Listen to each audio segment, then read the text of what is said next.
રાસના હિસાબો દાખલા નંબર 13 કામચોર અને પ્રમાદીલાલ જમીનના ધંધાના સંયુક્ત સાહસમાં જોડાયા। જો અહીંયા એ લોકો જમીનના ધંધા માટે સંયુક્ત સાહસમાં જોડાય છે મતલબ શું હશે? જમીનના ટુકડા ખરીદવાના વેચવાના એ રીતનું બંને ભાગીદારોએ નક્કી કર્યું હશે। તેઓ અહીંયા 4:1 હશે કદાચ ના પ્રમાણમાં નફો નુકસાન વહેંચી લેવા સંમત થયા। તેઓએ 2,50,000 અને 3,50,000 સંયુક્ત બેંક ખાતામાં જમા કરાવ્યા છે। જો અહીંયા કહી દીધું બેંક ખાતામાં જમા કરાવ્યા એટલે આપણે બેંકની ગણતરી પ્રમાણે એટલે પદ્ધતિ નંબર 2 પ્રમાણે ગણવું પડશે। જો તૈયાર કરવાનું છે સંયુક્ત સાહસ ખાતું, સંયુક્ત બેંક ખાતું અને મૂડી ખાતા।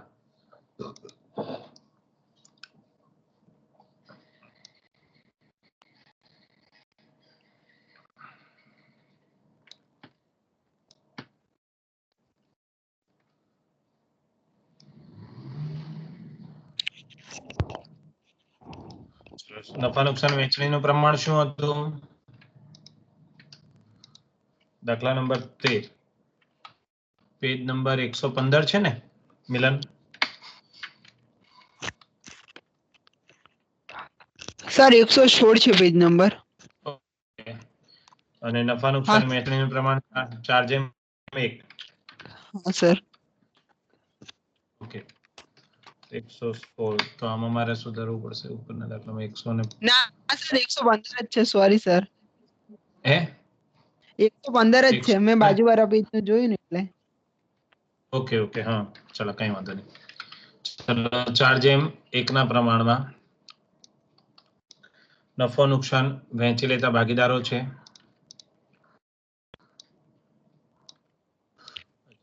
બંને ભાગીદારોના નામ આપણે લખી દઈએ કામચોર અને પ્રમાદીલાલ। એટલે આપણે ઇંગ્લિશમાં લખવું હોય તો કે અને પી કારણ કે ગુજરાતીમાં બહુ લાંબા નામ થશે એટલે ખાનામાં નહીં આવે તો કે અને પી હું રાખું છું બરાબર। કે અને પી આ વખતે આવું કોઈ ડિબેન્ચર્સ કે એવું કાંઈ છે નહીં બરાબર।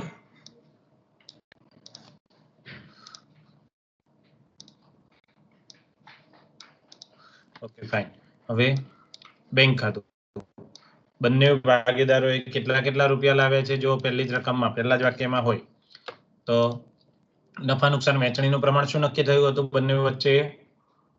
4:1 અનુક્રમે 2,50,000 અને 3,50,000 બેંકમાં જમા કરાવ્યા। તો મૂડી લાવ્યા એટલે મૂડી ખાતાની જમા બાજુ 2,50,000 3,50,000 બરાબર। એટલે બેંક ખાતાની ઉધાર બાજુ એ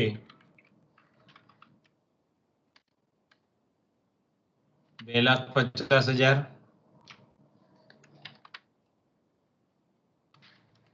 અને પી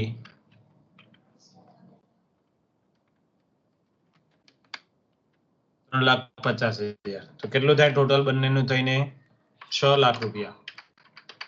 કેટલું થશે ટોટલ બંનેનું થઈને 6 લાખ રૂપિયા।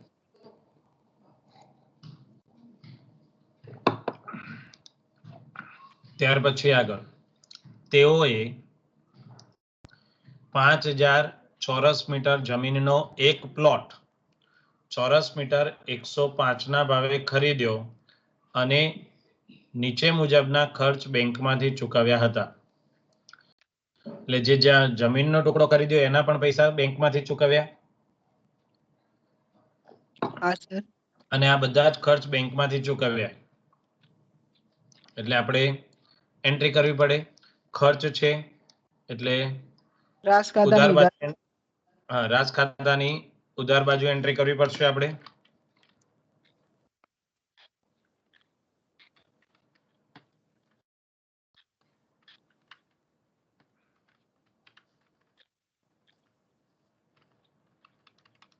રાસ ખાતાની ઉધાર બાજુ શું લખીશું? સંયુક્ત બેંક ખાતે રજીસ્ટ્રેશન ચાર્જ એટલે પહેલા ખરીદી કરવી પડશે ને જમીનની ખરીદી હા સર. ખરીદી અને ખર્ચ, બરોબર.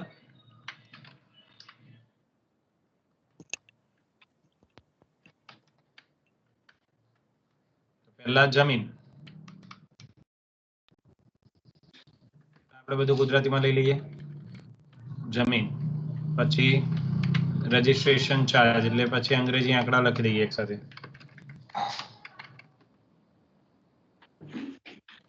ત્યાર પછી શું છે બીજા બોલતા જાઓ. રજીસ્ટ્રેશન ચાર્જ પછી સ્ટેમ્પ ડ્યુટી,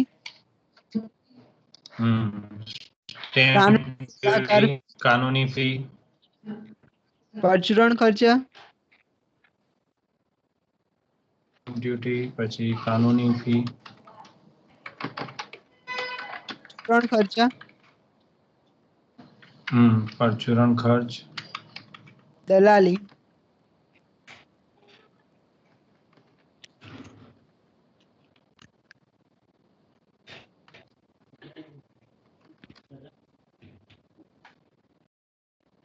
ચલો હવે જો જમીન માટે આપણને કહ્યું છે 5000 ચોરસ મીટર જમીનનો એક પ્લોટ 105 ના ભાવે. તો જમીન 5000 ચોરસ મીટર અને 1 ચોરસ મીટર નો ભાવ એટલે 105 રૂપિયા. એટલે કુલ કેટલા થાય? 5,25,000. 5,25,000. Very good. ચલો પછી રજીસ્ટ્રેશન ચાર્જ 10,000. કેટલા રૂપિયા છે રજીસ્ટ્રેશન ચાર્જ? 5,000. અવાજ કપાય છે મિલન. 5,000 સર.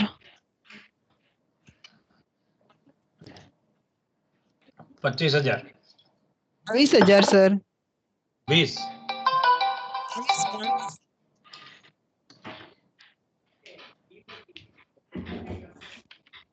બરોબર છે ને? ના સર 22,000. 22. ઓકે.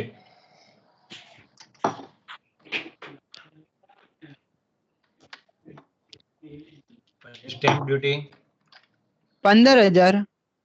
15,000.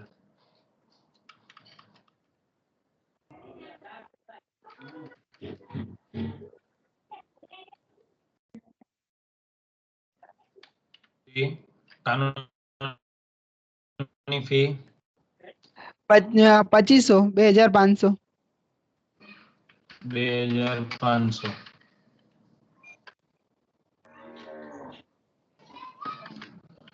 અને પરચુરણ ખર્ચ 4,250. 4,250.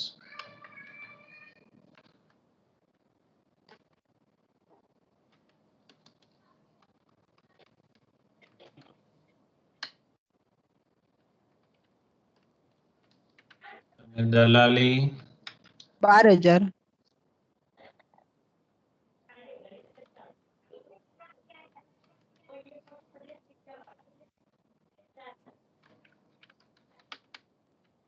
ટોટલ કરો બધાનું. 5,25,000 plus 22,000 plus 15,000 plus 2,500 plus 4,250 plus 12,000.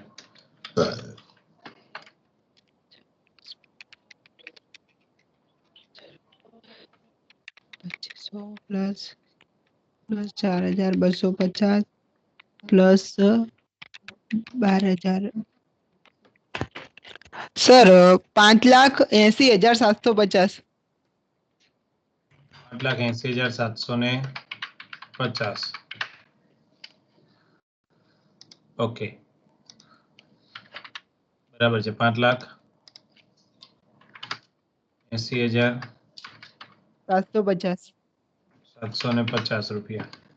એની બીજી એન્ટ્રી બેંક ખાતાની ઉધાર બાજુ જમા બાજુ રાસ ખાતે 5,80,750. એના પૈસા હતા તો કે ખરીદી અને ખર્ચના. બરોબર.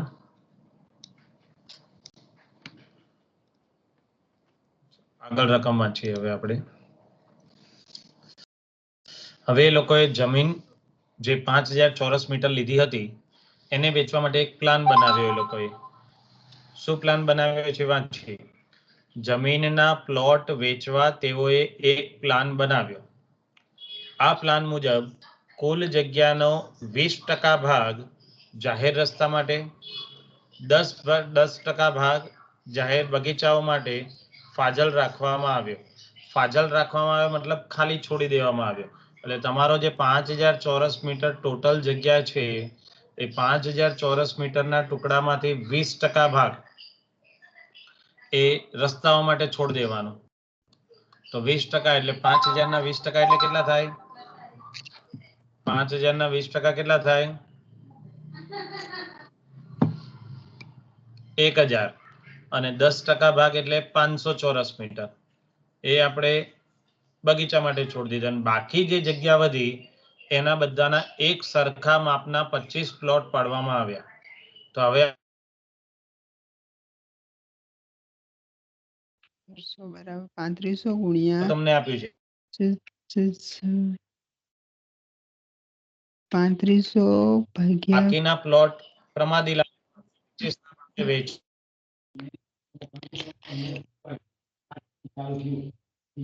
શોધવું છે. હવે અહીં આપણે વેચાણ ગણીએ. વેચાણ લઈએ આપણે.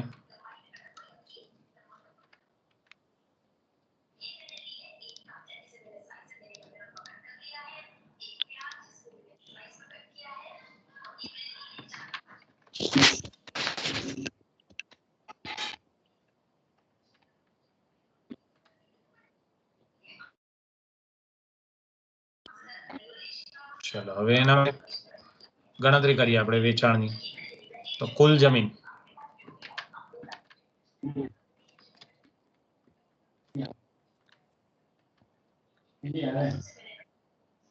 બોલો, કુલ જમીન કેટલી હતી? 1000 ચોરસ મીટર. બરાબર છે. એમાંથી 20000 ચોરસ 20% જાહેર રસ્તા માટે, 10% જાહેર બગીચા માટે. બરાબર છે. 5000 એમાંથી બાદ કરીએ આપણે. 3500 વધ્યા. બાદ ફાજલ રાખેલ. તો ફાજલ શેના માટે રાખી હતી? તો કે રસ્તા માટે.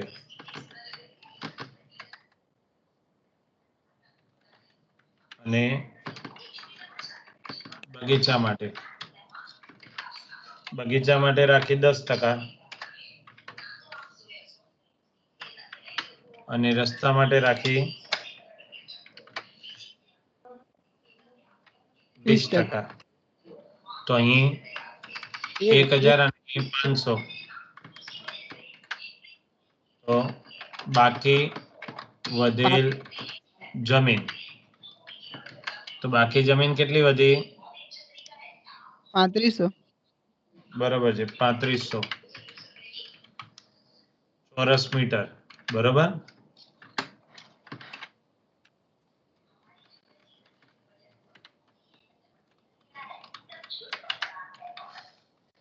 હવે એક પ્લોટનું માપ આપણે શોધવું છે.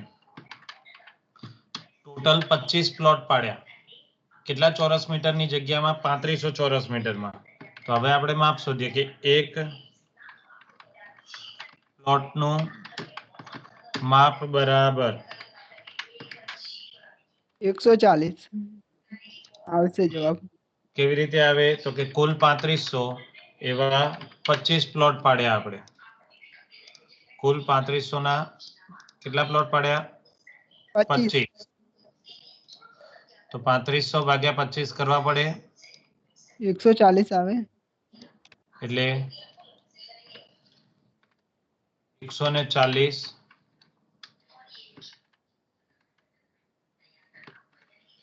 ચોરસ મીટર. બરાબર.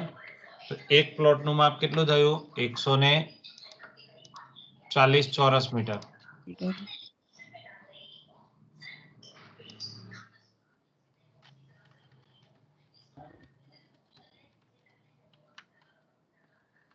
હવે કોણે કોણે માલનું વેચાણ કર્યું છે? તો કે કામચોર અને પ્રમાદીલાલે. બરોબર. ચલો, કામચોર અને પ્રમાદીલાલે બંને માલનું વેચાણ કર્યું છે. કેટલા પ્લોટ વેચ્યા બંનેવે? કામચોરે 300 ચોરસ મીટર 15 ના ભાવે અને જો ધ્યાનથી સમજજો વાક્ય. 15 પ્લોટ 300 ના ભાવે, 300 રૂપિયા ચોરસ મીટર નો ભાવ. ધ્યાનથી સમજજો. 1 ચોરસ મીટર ના 300 રૂપિયા. તો એક પ્લોટમાં કેટલા ચોરસ મીટર છે? 140. તો 140 ચોરસ મીટર.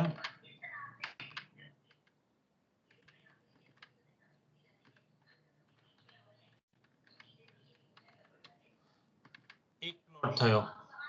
બરાબર. 1 ચોરસ મીટર નો ભાવ કેટલા રૂપિયા હતો? 300 રૂપિયા.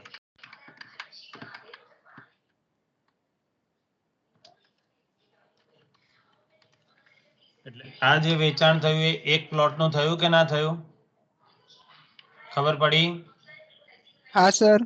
ફરી સમજો. એક પ્લોટ 140 ચોરસ મીટર નો, 1 ચોરસ મીટર નો ભાવ 300, એટલે એક પ્લોટ ની કિંમત થઈ. એવા એને કેટલા પ્લોટ વેચ્યા? 15. 15 પ્લોટ. કેટલા પ્લોટ વેચ્યા એને? 15. તો કેટલી વેચાણ કિંમત થઈ હશે? બોલો. ગુણાકાર કરો. સર 6,30,000.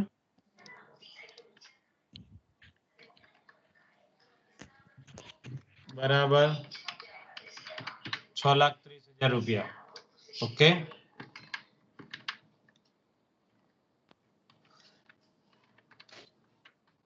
આ જ વસ્તુ આપણે ફરી ગણવી પડે પ્રમાદીલાલ માટે. પ્રમાદીલાલમાં તે પ્લોટ તો 140 ચોરસ મીટર નો જ હતો, પણ એને ભાવ લીધો 325 ના ભાવે વેચ્યા છે. જો, અને બાકીના પ્લોટ તો કુલ 25 પ્લોટ હતા, 10 પ્રમાદીલાલ માટે બચ્યા, કારણ કે 15 પ્લોટ તો ઉપર કામચોરે વેચી દીધા. તો 140 ગુણ્યા 325 ગુણ્યા 10 કેટલી કિંમત થાય?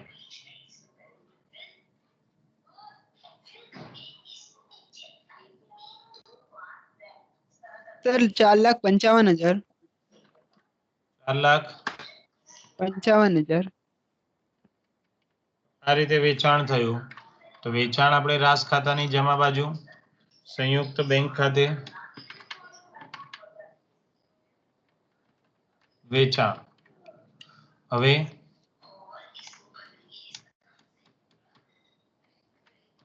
કે 6,30,000 અને પી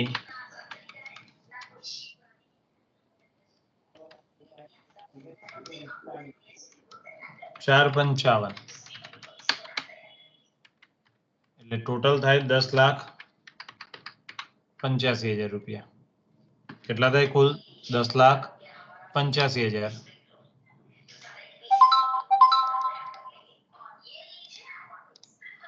ઓકે. તો આની બીજી એન્ટ્રી બેંક ખાતાની ઉધાર બાજુ, રાસ ખાતે વેચાણ 10,85,000. બરોબર. છેલ્લે આપણને કહ્યું છે બંનેને વેચાણ પર 5% કમિશન આપવાનું છે.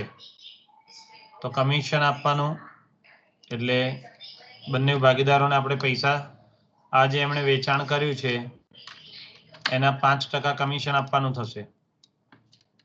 તો બંનેના 5% ગણી નાખો. 6,30,000 ના 5%.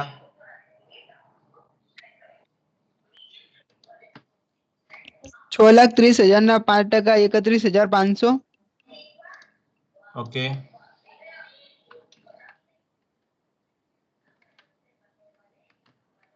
₹4,55,000 ના 5%, 22,750. 22,750 અને 31,500 બરાબર. બંનેનું ટોટલ કરો.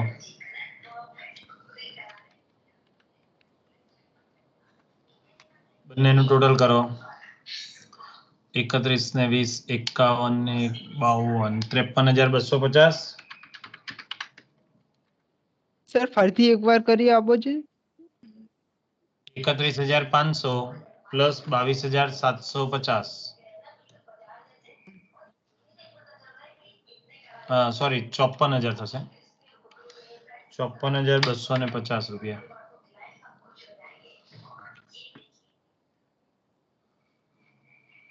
હા સર 54,250. જે એન્ટ્રી મૂડી ખાતાની જમા બાજુ લખી દે રાસ ખાતે કમિશન 31,500 22,750. ચલો પતી ગયું. હવે ઉધાર જમા જુઓ તો અહીં 10,85,000 જમામાં ઉધારમાં 6,35,000 તો કેટલો નફો થાય? સર 4,50,000. 4,50,000 રૂપિયાને આપણે 4/1 માં વેચવાનું છે.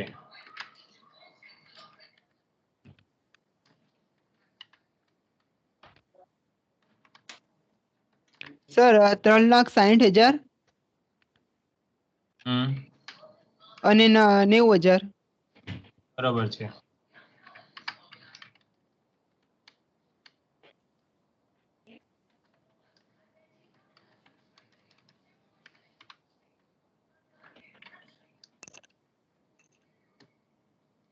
$3,60,000 અને 90,000 એટલે બીજી એન્ટ્રી જમા બાજુ એમના મૂડી ખાતામાં 3,60,000 અને 90,000 રૂપિયા. ખૂટતી રકમ શોધીએ તો અહીં ઉધારમાં કોઈ એન્ટ્રી નથી એટલે જેટલું જમાનું ટોટલ છે એટલી જ મૂકી દેવાની. 6,41,500 4,62,750. બંને બેંક ખાતાની જમા બાજુ ભાગીદારોના મૂડી ખાતે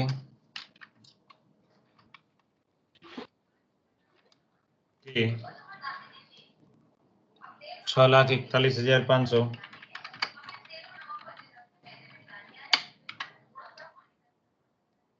અને પ્રમાદીલાલ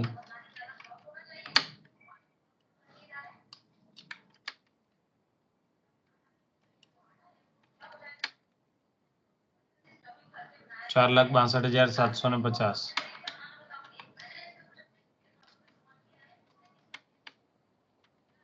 ટોટલ કરો બંનેનું.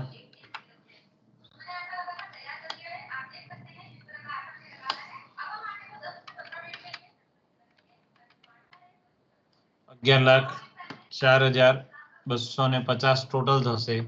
એટલે બંને તરફનું ટોટલ થઈ જાય છે 10,85,000 સોરી 16,85,000 16,85,000. તો આ રીતે જમીનના ખરીદ વેચાણ માટે પણ સંયુક્ત સાહસમાં જોડાઈ શકાય. આગળના દાખલામાં આપણે જોયું દાખલા નંબર 12માં જેમ કે મકાન બાંધકામ માટે કે પુલ બાંધવા માટે પણ એ લોકો જમીનના સંયુક્ત સાહસમાં જોડાઈ શકે છે. ખાસ તમારે આ ગણતરી સમજવાની હતી. આમાં ક્યાંય ખ્યાલ ના આવ્યો હોય તો બોલો. સર સમજાઈ ગયું બધું. ક્લિયર? બીજા કોઈને કઈ પ્રોબ્લેમ નથી ને? ઓકે. જમીલન તું કે છે